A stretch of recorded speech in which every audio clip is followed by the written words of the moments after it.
Hello and welcome to AI in Construction, Exploring AI with the Tech Experts. Thank you so much for joining us today. I'm Adam Friel. I'm the editor of Onsite Magazine. I'm your host for today's 60-minute discussion, which will be moderated by Hamad Chowdhury, an accomplished construction technology professional. Hamad is the Vice President of Market Development and Partnerships at Timescapes, a construction technology company providing industry-leading construction cameras and software that allow for remote monitoring and time-lapse on demand. Hamad has over a decade of experience in innovation, digital transformation, and construction technology, previously leading impactful initiatives at Ellis Don, including the company's Contech Accelerator and ecosystem development. He also serves as a board member and treasurer at Building Transformations, as an advisory board member at Provision and Society 5.0. So it's safe to say today's discussions are in really good hands. Um, his experience with innovation in construction, digital transformation, strategic leadership, and the background in architectural technology and on-site project management, they'll all come in handy as he navigates the advice that our panelists will be sharing today. Our title sponsor for today's event is American Global Canada, one of the largest privately held insurance and surety brokerage firms in North America, specializing in all aspects of construction risk management. Focused on innovation and driven by collaboration, they support contractors, owners, and developers throughout the entire scope of their project and across every milestone of their business, protecting against the risks and exposures specific to the construction industry. American Global has multiple offices across the United States and Canada, as well as Italy, to serve clients throughout North America, Latin America, and Europe. Now, before we get started with our panel discussion, and before I turn the microphone over to Hamad, who I see is on with us already, which is great, I have a little housekeeping note that might help viewers navigate our webinar platform. So you, the audience, you'll be in listen only mode. You'll be able to choose between either seeing a full screen of whoever's speaking or panel view, where you'll be able to see all the panelists at the same time. So feel free to select the style you prefer by using your Zoom webinar controls. They should be at the top of your window. Today's program will consist of a 45-minute panel discussion, followed by about 10 minutes for audience questions. If you have questions, feel free to type those in at any time using the questions tab at the bottom of your screen. We'll be keeping an eye out for those questions during the session, and we'll answer as many as time will permit once we get to that portion of the presentation. And of course, social media is a thing. So if you want to discuss today's event on social, please use the hashtag OS Construction AI to share your thoughts. And with that, Hamad, I'll let you introduce each one of the panelists while I sit back, take notes, and I'll let you fill me in as well so that I can kind of shape the editorial future over here. Thanks, Hamad. Thank you, Adam. And I'm really excited for the discussion we have today. Everybody's kind of been talking about AI, artificial intelligence, not just in construction, but in other industries. So I think it's really going to be interesting to have the panelists that we have to be able to talk about that and where is this actually coming in for our industry. And so really, as we gain insights from these companies who are developing technology, and of course, they're having to navigate AI. On the flip side, as end users, we kind of know of each platform by the way that we use them day to day and the softwares that we use on our projects. But there's also a lot happening behind the scenes that maybe people aren't aware of and could be overlooking. So really to get the best insights on how can we use AI within our industry, I want to introduce some of the folks that we have. So up first, we have Chris Langiza, the global technology evangelist at Procore. Chris brings a lot of experience and he's got a lot of passion when it comes to construction technology. And look, the ever evolving landscape of contact, I think Chris is really focused on bridging the gap between like innovation and what's practically, implementable. So thank you for being here, Chris. Absolutely. And then we also have Steve Smith. He's the director of partnerships at Bluebeam, and he's been a huge contact enthusiast as well. A lot of people don't know this, but he was a laborer right after high school in New Hampshire. And then, he got right into business. He did his management executive roles at Leica and Hilti. One of the coolest things, and Steve, it blows my mind, is You guys MBA from Thunderbird School of Global Management, which is by far the coolest place. So thanks again, Steve, for joining us. Happy to join. And last but not least, we have Gabe Gueda. So he is an entrepreneur, founder, and he started Salus, so a safety software platform that's got over 5,000 companies and 150,000 workers on it. And really, Gabe started as a laborer in high-rise construction. He had a really cool, successful window installation company. He did over 80 plus projects and spent 15 years in the industry until he finally created Salus because there was a need for businesses to improve safety, compliance, and essentially risk management. So thanks, Gabe, for being here. Excited to be here. Thanks so All much. right. No worries. Let's get right into it, folks. Let's jump in. So let's kick it off. Let's set the stage with AI. It's a really big buzzword right now in our industry. Maybe we can look at the bigger picture. How do we see AI kind of fundamentally changing construction? And maybe, Chris, you can help us kind of jump into this from your perspective. Yeah, absolutely. I think one of the biggest things we have to think about with AI for our industry is I really do think it's going to drive the future of productivity. And what I mean by that is it's the combination of what we can do in both automation and augmentation that will allow us to be more productive as an industry. And if you think about like some of the examples we see today, you're already starting to see AI show up on the job site, whether that's in the form of maybe some of the layout robots and some of the tools that are working side by side are skilled trades because they're using the computer vision and artificial intelligence to help them navigate around the job site. Or you're already seeing, did a panel at Groundbreak this year and asked how many people in the room were leveraging AI or Copilot or something that they're familiar with to help them do their daily job. And we're seeing that show up in the back office and with our project managers and our project engineers. Simple things like just creating monthly reports or maybe even just reviewing a submittal that has been submitted to you to see if it is accurate against the specification. We see these type of workflows that will not replace humans, but will really accelerate the speed at which they can operate and in many ways augment the skills that they already have. And I guess, Steve, from your perspective, is there anything that you could add to kind of build on what Chris was saying? Yeah, in fact, once we started hearing about AI before a lot of these awesome new startups came out and new features and functions came out into the construction technology field, I think there was almost like this Y2K feeling of like, oh my goodness, something crazy is going to happen. I don't know what it is. But I think that we can talk a lot about the downsides of technology adoption in the construction industry. But I think there's a huge upshot because the fact that there's a lot of deliberate thinking around how we change around new technologies, I think that is actually extremely helpful. So I think for those who might be a little bit concerned about how these technologies are going to transform, I think Chris's note on augmentation and just the speed and pace at which change is happening, that's what we're seeing. So clearly there's going to be some disruptive plays along the way, but because there's so many implications in terms of safety, security, worker health, all those things require a different level of scrutiny. So I think that the pace is exciting, but I think it's deliberate and smart in how companies are adopting AI in their work, and also how you should build those protocols in if you're looking to adopt AI. Right? Don't move too quickly. Move at the pace that feels right for you, because those tried and true methods have been working for you. But let's make you faster and better using things like AI. And that's actually a really good point. And Gabe, I want to tap you in here. You can build on what Steve and Chris said, but also I want you to jump in. Have we been slower or faster to use AI compared to other kind of industries? Yeah, it's a good question. I think overall, when I think of AI, I think it's a huge opportunity for the industry to empower the industry in a different way. I think when you look at AI and there's two parts of AI or the conversation around AI. It's the innovation side. It's like, what's going to happen? What could we do with all this stuff? And we tend to get lost in that. And then the reality of what we can do now.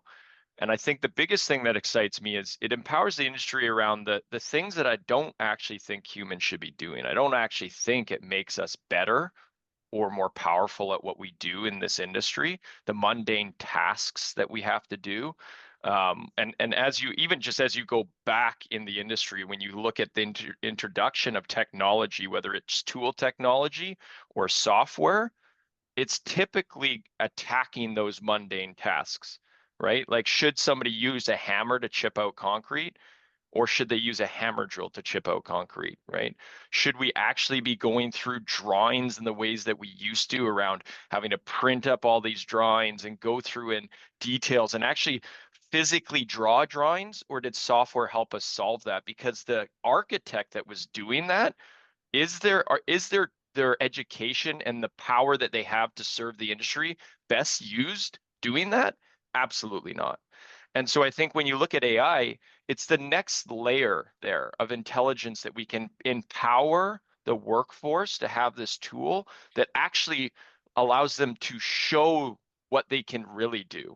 Like an intern, not just in construction, new and young workers, whether they're in the office or in a law firm, the stuff that we get them to do is typically these mundane tasks that humans shouldn't actually do, but we don't have tools to solve that.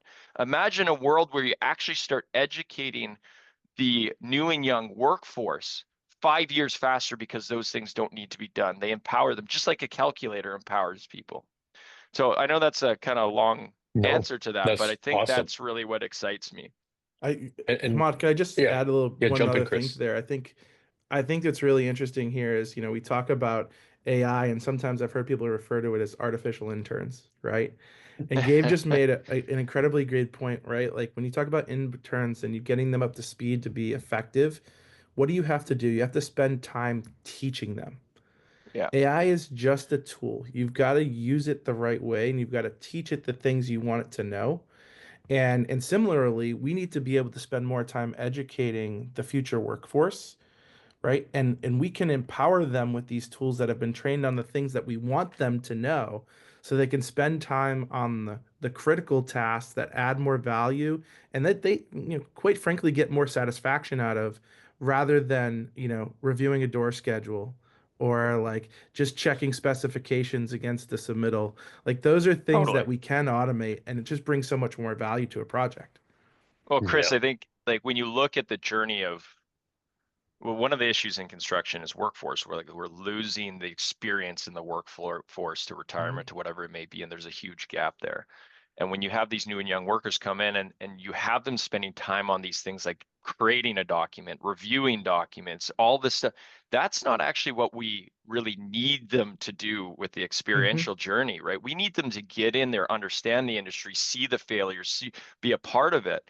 And if we can take that part of that journey away, they will grow that much faster. Can we get a superintendent to be a superintendent instead of take 20 years to get to that experiential level where they're a super? Can we do it in 10, 15 years with the power of AI, right?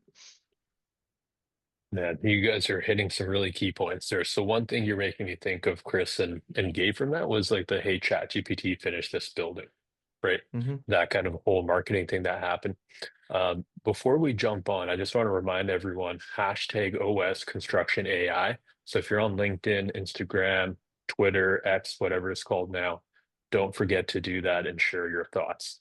So all three of you hit on something which I think is pretty kind of key, which is, okay, there's an opportunity with AI here. There's like the, automating the tasks of like mundane work, and kind of helping provide that. There's also a talent kind of acquisition piece.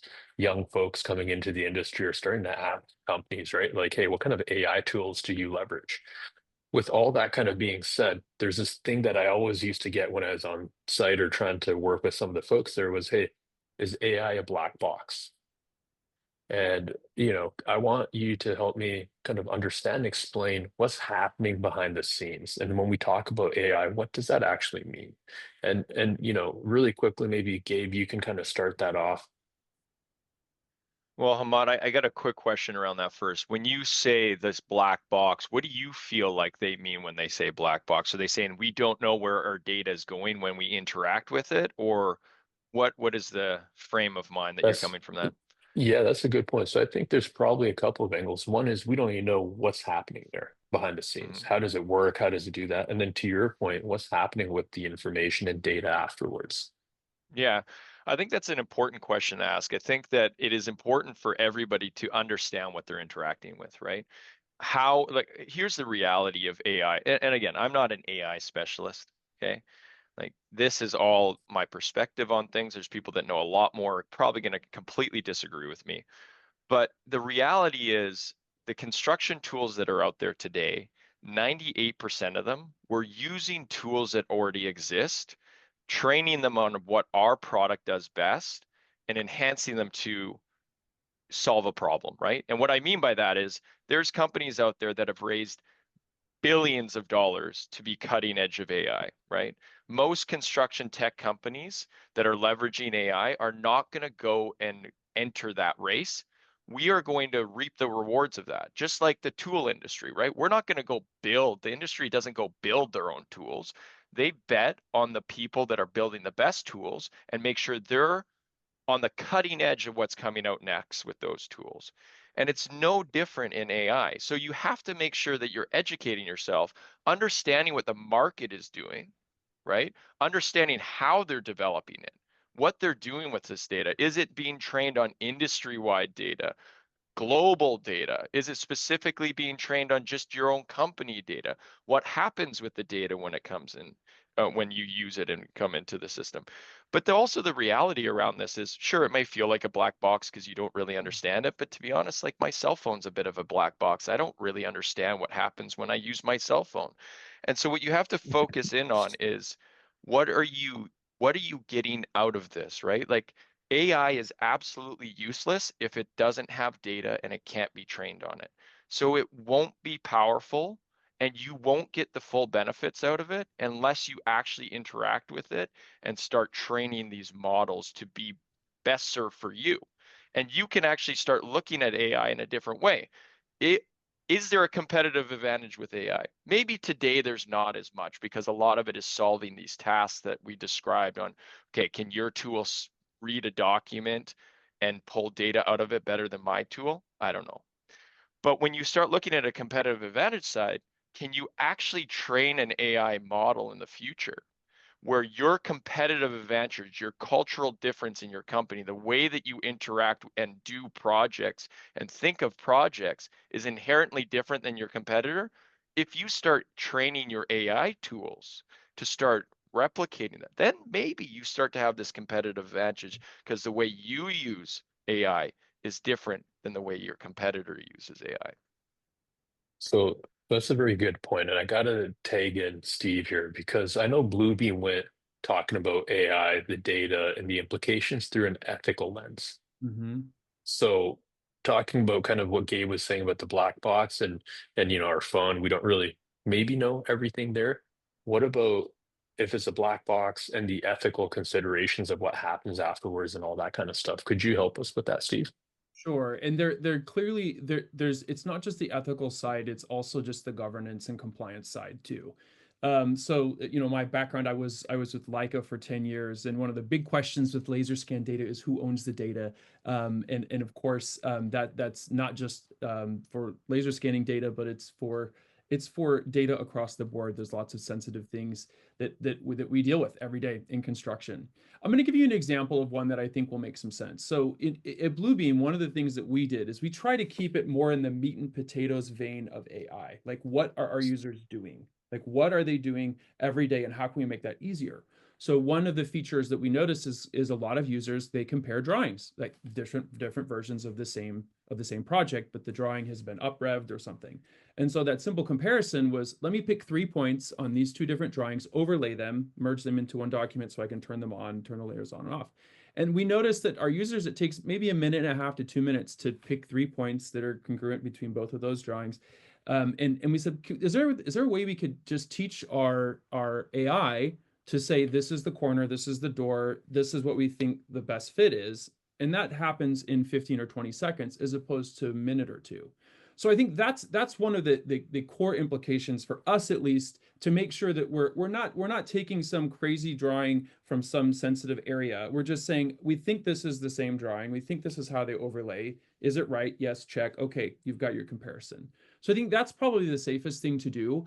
Um, for us as technology providers, I think that there are clearly some tools that will train on larger language models that are just, okay, this is what the human language is, the English language is for humans when they speak together. That's one thing, right? That's the Chat GPT build me a building thing.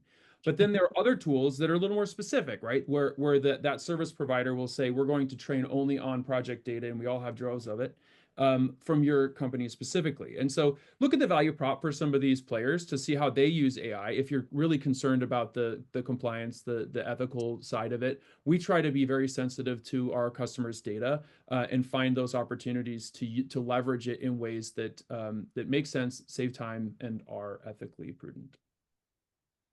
So as we were talking about the black box, I think again, Gabe, you've done really well job explaining kind of where that's coming in on that. And Steve, thank you for clarifying kind of those pieces as well, like, where that plays in the ethics, and then also how maybe you're looking at it with your client's data. Chris, you're in a little bit of a unique spot, I would argue.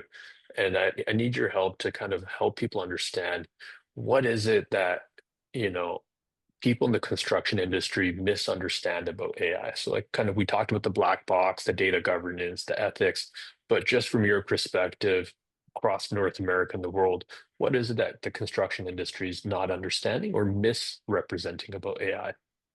Yeah, I think there's a couple things. The first one is it is not a magic wand, right? It's a tool, right? Not a shortcut. And so very much the same way that, the nail gun showed up in the construction industry and started to replace hammers everywhere. It's a better way to do a task that you're trying to do today. Might be faster, might be the product might be a little bit better, the outcome might be a little bit better. So just like Steve's example on, hey, how fast can I compare these drawings?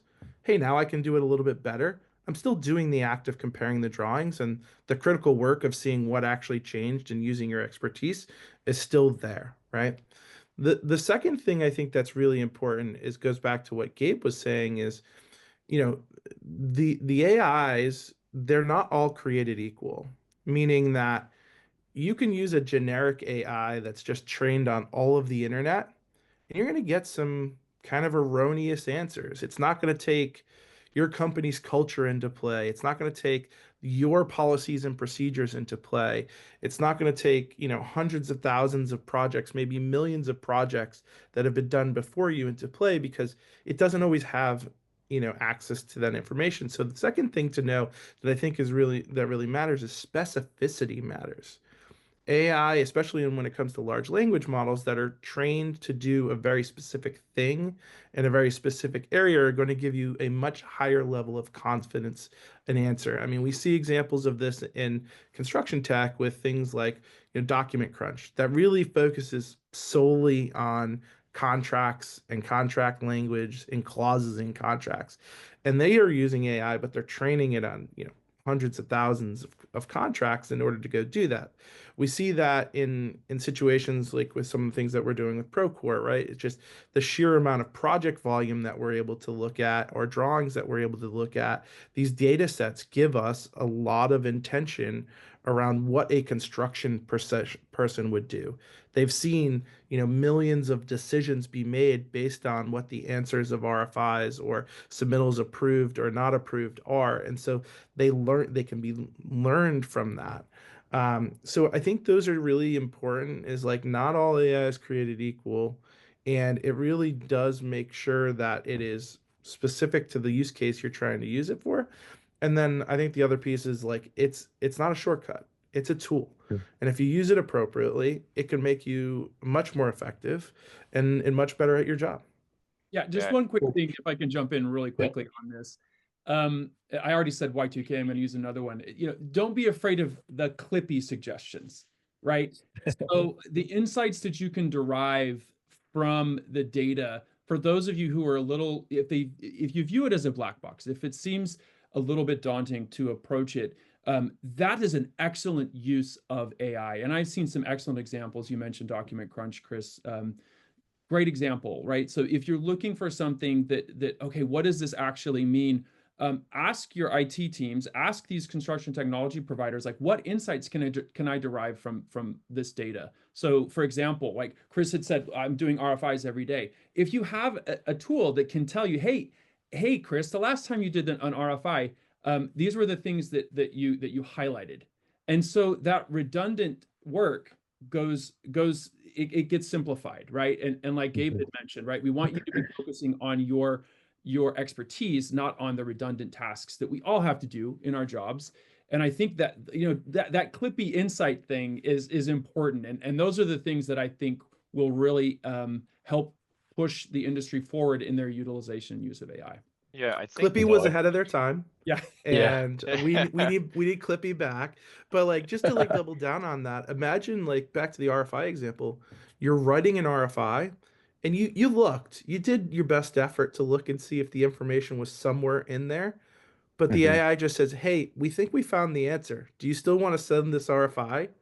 Right? Because nobody wants to look stupid when they send out an RFI and the architect comes back and says, "Hey, by the way, that answer's on page A14, right? Like, go look. Don't waste my time," right? And so, like, those are things that can provide, whether it's an insight or a way to just find information that's already there.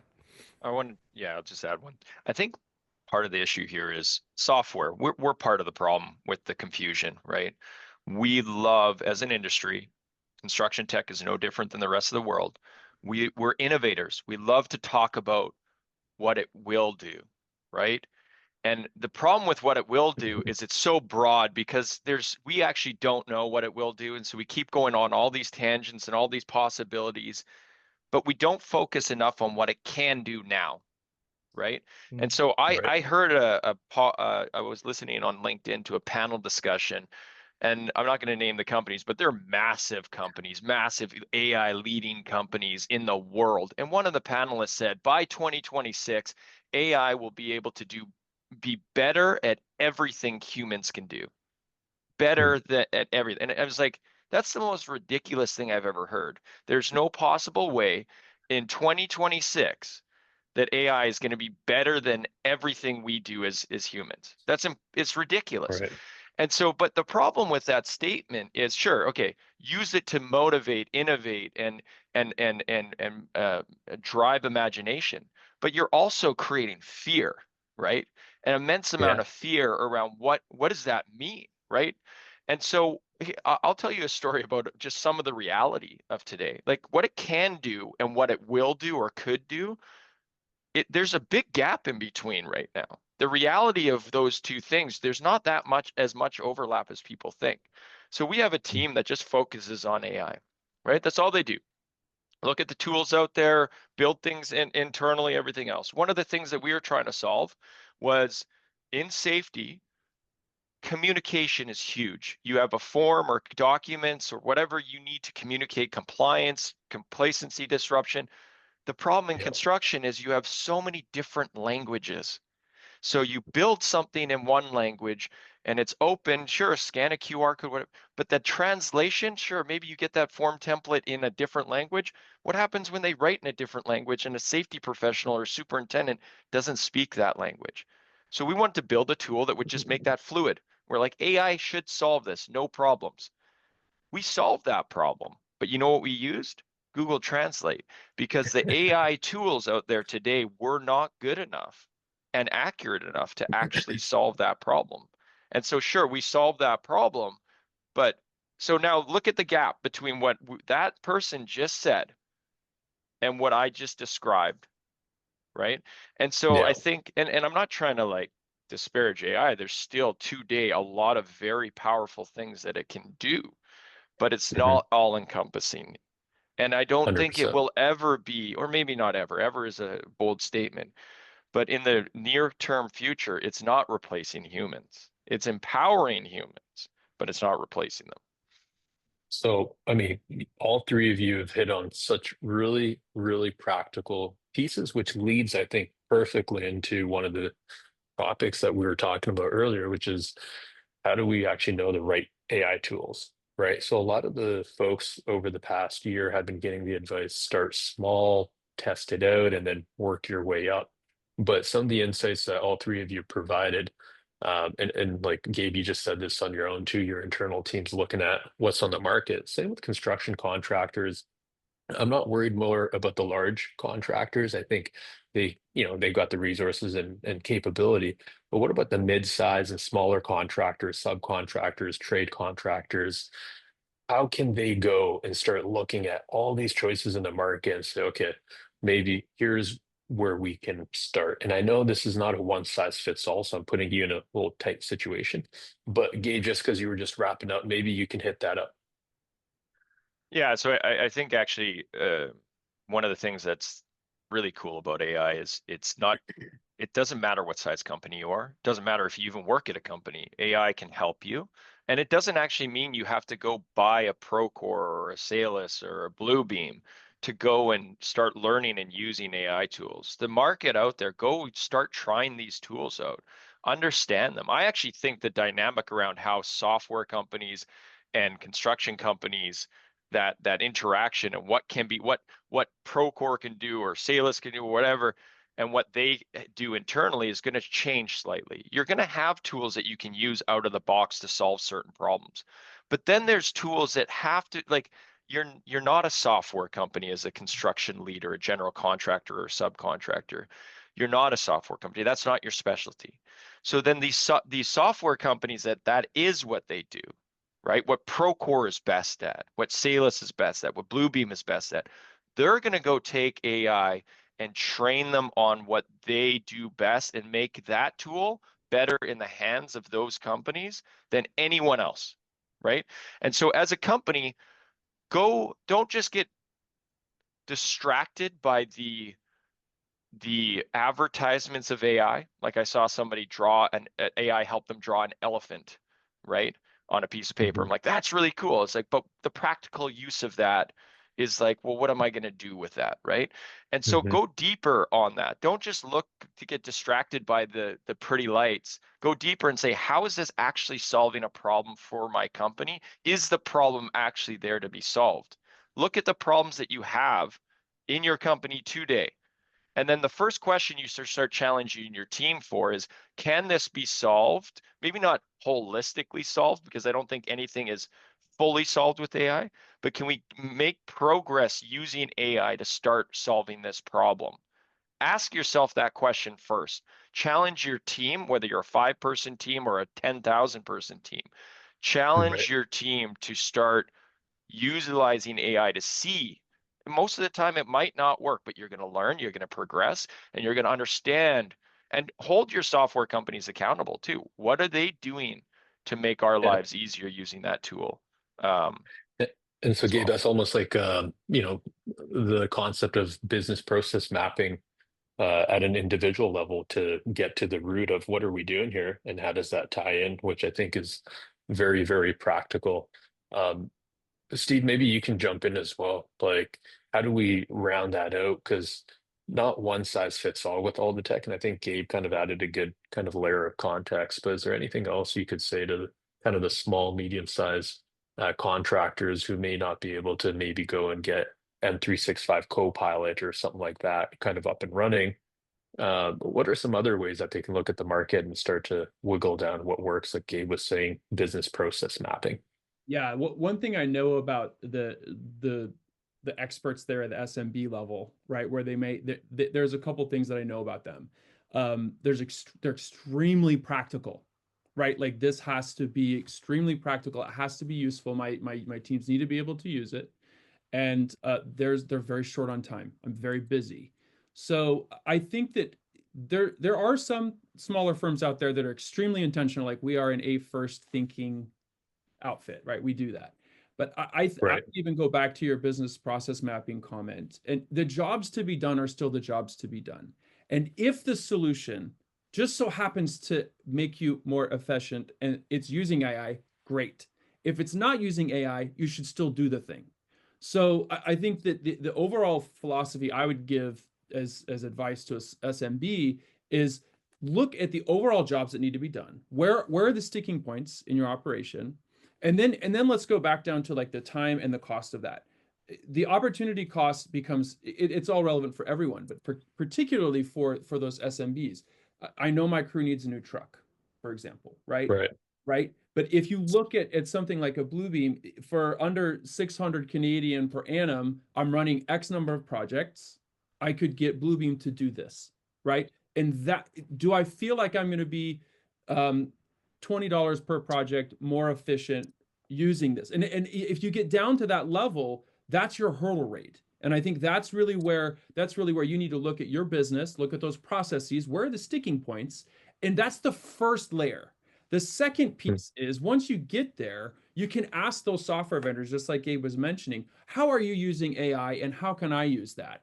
And scrutinize, like, what are the finer points? Do I have to pay more to get this AI feature? What would that look like? And of course, we don't have infinite amount of time to ascertain all of these features, but the closer you can get to that hurdle rate being an efficiency gain, then I think you're going to be in good shape. And of course, there are lots of technology providers out there that use AI, but there are also some that are just kind of in that central vein of just general construction practice that can help you. So any Right. any firm need to review that at that lens, in my view. Steve, I Yeah, think it's, And sorry, go ahead. Go ahead. okay, I'll just gonna say, you go, Chris. incoming hot take for your viral social media account: don't buy AI. Buy business outcomes. Mhm. Look for the things, as Steve was saying, that you actually have a problem that you're trying to solve that help you get to the business outcome you're trying to drive. Whether that is, I need to drive more efficiency in my business, right? I need to manage my risk better. I need to improve the decisions I'm trying to make. Any of those things, right? Those are all outcomes that you're trying to drive in your business. Now go talk to the vendors you already work with and see, are they using AI or not to help you get to those business outcomes. Like, I think I always worry when people get all jazzed up about a company that's doing AI to do X, Y, and Z problem. And it might literally be the best thing since sliced bread and save a ton of time. But was that the business problem you were trying to solve a week ago before you heard about it? Right? Is it the most Right. important thing for you to do right now? And so when I think about how to prioritize areas for AI adoption, I think about number one is talk to the people you're already working with and see how they're using it and how they can make you more efficient. Number two is look for the areas of your business that you're trying to improve and what business outcomes you're trying to drive. And if you do that right, then go on the hunt for somebody to help you solve for that problem. But don't even Yeah. put AI in the search matrix. Just look for trying to solve that problem. If they happen to use AI to do it, great. Yeah, I think, And Gabe, do you want to jump in there? yeah, I think here's a interesting little task maybe everyone can do, or if people are, I think a lot of people are on here trying to figure out how to use AI. Yeah. Steve, you had a good example. I need to buy a truck for my crew, or I don't know how many trucks I need for how many crews that I have or the jobs that I'm doing. Start using even ChatGPT as a stakeholder in your business. Ask that question. What should I buy a truck for my crew? You will be amazed at the interaction that you get from it. Don't take it as like, hey, whatever it says is the gospel truth and I have to follow it. It's a stakeholder in your business. It's another opinion in your business, right? Ask them try using it to ask questions that you would typically ask a team member and see what the response is, right? How many trucks do I need for how many crews, or what, like construction questions that, or brainstorming questions, right? It's actually, I think it's one of the best tools out there is AI for brainstorming and trying to figure out those decisions. A little short story. I had a health issue about 5 months ago. I got something called pericarditis. It's an inflammation of your heart. Not life-threatening, but it's rare and weird, unknown a little bit. I mean, so I went to my general practitioner after I had the situation. And I spent 5 months now working with my general practitioner and wasn't really getting the clarity I needed. All like it was just wasn't there. And in their defense, they probably had never seen it. They're a general practitioner. They got to go back and try and research. 2 weeks ago, I started talking to ChatGPT. I talked to them about what I'm dealing with, the symptoms that I'm having, how I'm struggling to get through recovery. I have more clarity now after talking to ChatGPT than I had in 4.5 months of working with my doctor. And I'm not saying it's going to replace doctors, but if my doctor would have gone right when they heard I had pericarditis and started to talk to ChatGPT, that would have empowered them to be that much better, because ChatGPT isn't taking experience from no experience with pericarditis and then researching it. It's looking at the global information around this, synthesizing it and sharing it with me. And so I've been absolutely floored at that. Is it 100% right at everything it shared? No, but it started to direct me to go see a physio, and it changed. It was incredible. So That was awesome, Gabe, and I appreciate that kind of anecdote and story too, because it is practical. It's not just at work, like we were talking about in the beginning of it. It's like hitting every industry and our personal lives as well. Uh, real quick, because we're running out of time, but there's so many things we got to still get through. But you started this trend off, Gabe, of stories. So maybe, Chris or Steve, if you have any stories about maybe the AI adoption on the construction side from your clients or yourselves, could you share that very quickly on, how that went and maybe what the lesson is for that client? Yeah, Steve, I'll let you go first. Yeah, awesome. So we have customer advisory board meetings, and I was at our most recent meetings in Q4 of last year, and we were talking about AI adoption. And the interesting thing, and these are mostly IT folks and senior leaders of their normally larger industry players. And the feedback that we got from them specifically around AI was that they anticipated much more transformation in the industry around AI than they currently had seen, right? We saw it start to really emerge 2-3 years ago, as we knew that we in the construction technology space were like, hey, customers have been using AI for a long time, right? The things that we're kind of embedding into our products could be in that same vein. But this AI surge, I think what the anticipation around it transforming their businesses actually was greater than the execution against that. So that's a quick anecdote maybe Right. to look at, is that, wow, it could have been something much bigger and much more transformative. But I think what it really boils down to is we just have to work. We have jobs to do, and this AI is a tool that will help you to execute against that work.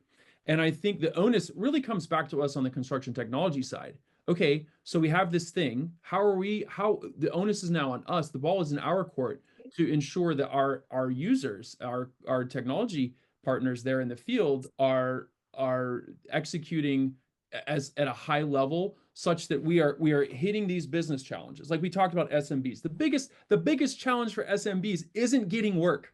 It's failure to perform, right? So you can go out and get work, but how are you going to do that job? That's the thing. Like if you look at how a lot of these construction firms aren't in existence anymore, it's largely because they weren't managed properly, either at the business level or in the execution of the work. So I think that's where I feel like the opportunity is for us in the industry, as we partner with customers, as we partner with end users, as we develop these features. It's really around hitting the industry where it hurts the most. And another quick anecdote there is the idea that we're going to have, okay, there's this more with more with less, more with same. We are leaning in this, we have to do more with same or more with less. I think that's the general feeling I'm getting from customers in the industry. And so with that mandate, if you have all of this work, all the stuff that needs to be done, then the partnership needs to continue. And so I guess for those of you who are looking to adopt AI more effectively, I know that our industry partners, such like Salus and Procore, they're definitely out there doing their best to implement these new technologies. And there's a lot of excitement out there. Just going to industry events and talking to customers, there is so much positive vibe that I have. I'm truly excited about what I'm seeing coming from the industry and coming from customers, like, hey, this is how we can tweak and tune this to make it work better. So for me, it's just a general excitement around it. Of course, it's overwhelming, but I'm very excited to see where it goes from here. Yeah, and I mean, we've got like 7 minutes left, so we'll pace it. But Chris, please jump in, and I got a couple more questions for the panelists as we wrap up. Yeah, I could sit here and probably tell you 100 stories of how people are using AI, whether it's in Procore or another contact solution out there. But I think what's meaningful is also like a failure story, right? Mm. There's a contractor that I was talking to, and they were really trying to make some better understanding of some financial data that they had, right? And they took all this data, and they were pretty advanced when it came to AI. They were had a data lake all set up, all kinds of things, that they were more advanced in their preparedness to leverage AI internally. And so they said, we're going to go and build kind of our own AI model. And what they were trying to do is like basically create forecasting on their own to help their PMs go do that. Well, what ended up happening is they didn't quite get where they needed to get, and it actually caused a bit of a challenge for them on the next project that they wanted to get to, because there was this lack of trust that, oh well, we tried the AI and that forecasting thing, we didn't get there. It didn't cause any like major failure, but it just didn't get to where they wanted to, and the trust wasn't there. And so they started to erode the trust that they could do other projects. And the reason Yeah, I bring this up, and it's so important, I think, is if you're going to partner with some AI tools, like it's really important that you use vendors that you trust for a lot of things, because people trust Bluebeam, people trust Procore, people trust Gabe and Salus, right? They're really like, you want there to already be some inherent trust, because you might give them some reasons where things might not go quite as suspected right away, so that you don't like erode everything that you had with a new vendor or your own team because you tried to do something new. Failure is the F word in construction that we refuse to use. We use the other F word all the time, but we never want to use the failure word. And there's going to be some failures in your adoption and your usage of AI.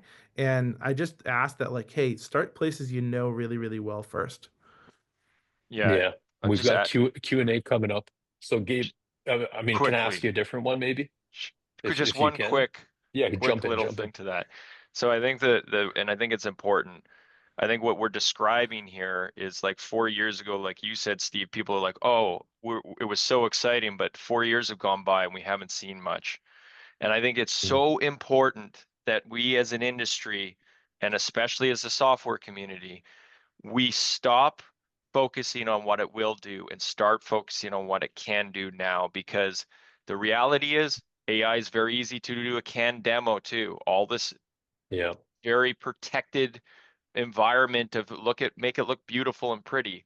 It's okay. This is a new frontier. It's not going to be perfect out of the gates. Progress is what matters.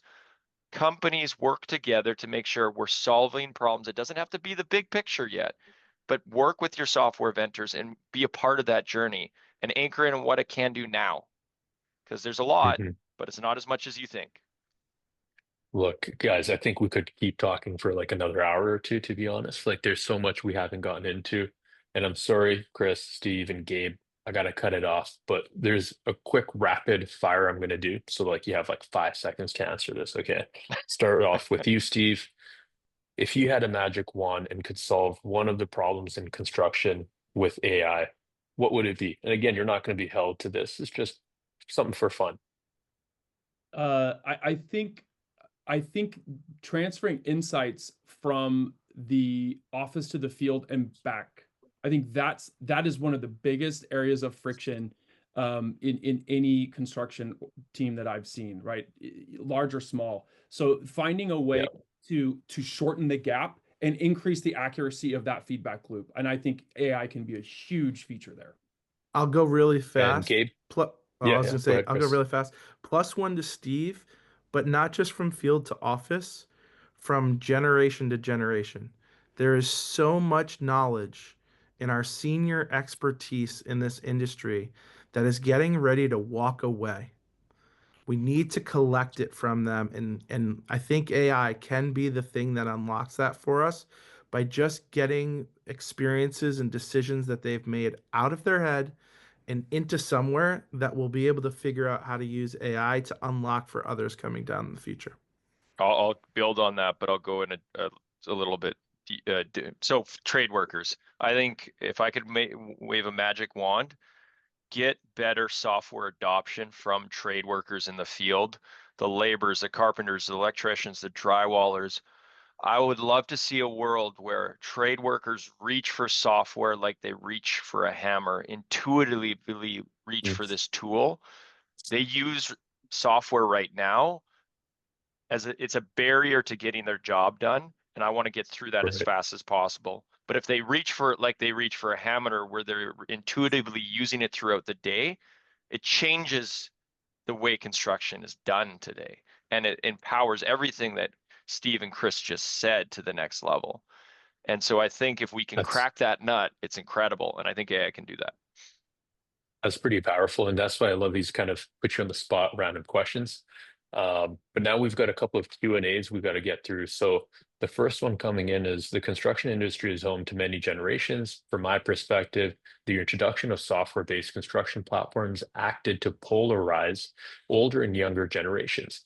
How do we make sure we don't worsen that polarization between generations as we introduce new and seemingly complex AI technologies? And so maybe we'll kick that off to the CEO first, and then we'll work, Chris and Steve, if you have anything to add. Yeah, I think that there is a slight polarization, but I think it's not as bad as people think. And it depends on what you're talking about in the office or in the field. I'm going to focus on the field because that's where our software tool works, is implemented in the field. You have the older generation that's in the field that are kind of boots on the ground, and they're against the kind of that initial adoption. It's how you implement. Are you going in and saying you have to do this? Or are you going in to make their world easier? Work with their lead hand. Work with them on training them on how to use the software tool. Make sure the software tool is actually solving a problem for them. Don't just get them to use the software because you say we're implementing this. You have to use it because I want all the information that is in your head to come out. Make sure you're solving a problem for them, because I can tell you right now, that older generation, the knowledge and experience they have is worth more than any tool you put in their hand. So make sure that you're solving a problem. Listen to them. They want to tweak something in the software or the form, make them a part of the process. And when you do those things, we've actually found that you get a much higher adoption rate, right? They're not Yeah, opposed to software. 70-year-old people have cell phones, smartphones in their hand now. So understand where the value is for them, and you'll solve that problem. Chris.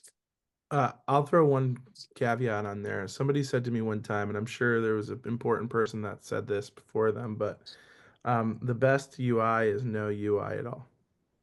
And I think Hmm. one of the things that we see is a challenge of when software came into the construction industry, it was like it was an experience that people weren't used to, of like logging into something to do their work. And I kind of put it in the chat on Gabe's last comment. Like when we think about the field and we talk about like senior people, the way that they're used to getting their job done is talking to people. And this is where I get like really excited about agents and things along that nature. Is there's a world in front of us, and I don't think it's very far away, right? I don't have them on right now, but I have a pair of Meta glasses and I can talk to them like it's my best friend, and they'll do all kinds of things for me. And I think there's a future world where the AI actually helps us break down those software adoption barriers, because you talk to it the same way you would to your project engineer, to your Hmm. apprentice, and you just ask it the questions you need to know. The future, in my opinion, with AI in it is who asks the best questions, right? And if you ask really, really good questions, you're gonna that's the critical thinking that we need in our industry. Yeah, That's a good perspective. Steve, real quick, yeah, if you don't mind giving your perspective on that generation gap and how do we shorten this polarization that's happening?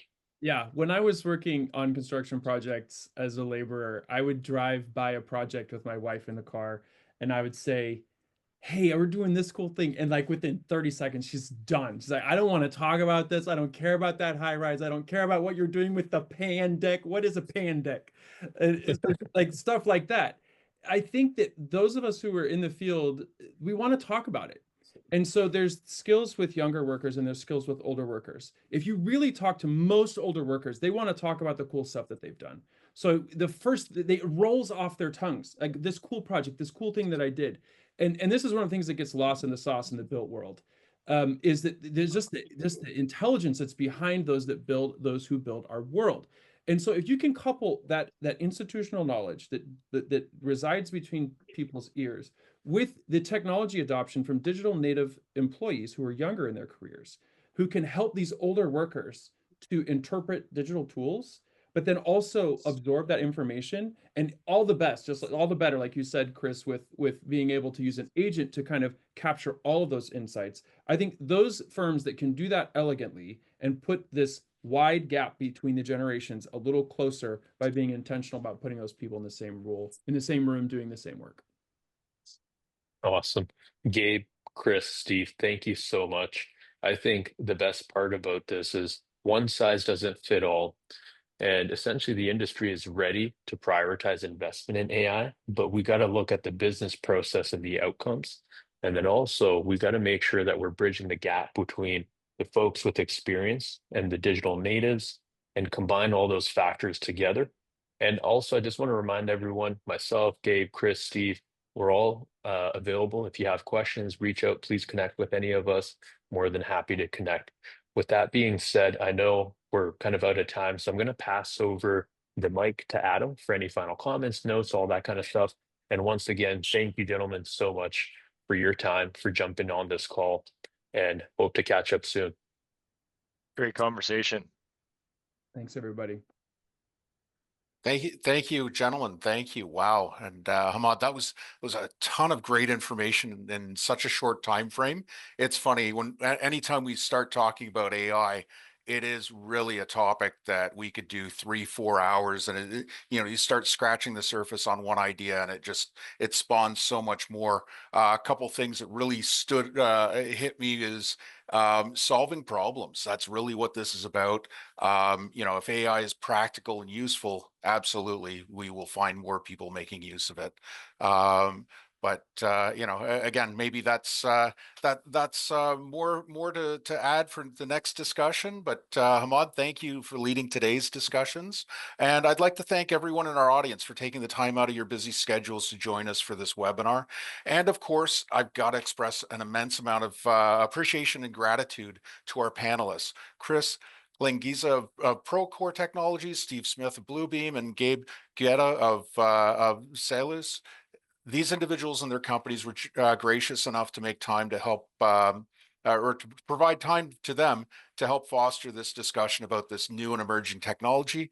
And I know I absolutely learned a few new things, and I'd like to thank all of you for your insights. Today's sponsor has been American Global Canada. We appreciate their support in helping lead the industry forward and making this free webinar possible. I encourage those of you in attendance to hit their website, see how they support Canada's construction industry. It's support like theirs that does allow us to put these events on. So definitely ask you to go visit their site and thank them for their support. If you tuned in a little bit late for today's session, no worries. Or if you know somebody that wants that would benefit from seeing what was discussed, it's fantastic that it's been recorded, and a link to the recording will be sent to you. Normally that's done within about 24 hours or so. So that will go out soon, and also look for it on our YouTube channel. It will get posted a little bit after when you get that direct link. You get the insider edge by being registered for today's session. I hope you all took some great information from today's webinar. Once again, I'm Adam Friel. I'm the editor of Onsite Magazine. On behalf of our team here, as well as our moderator, Hamad, and our panelists, Chris, Steve, and Gabe, it's been our pleasure to host today's event, discussions and event. Have a safe and productive rest of your day. Thank you very much.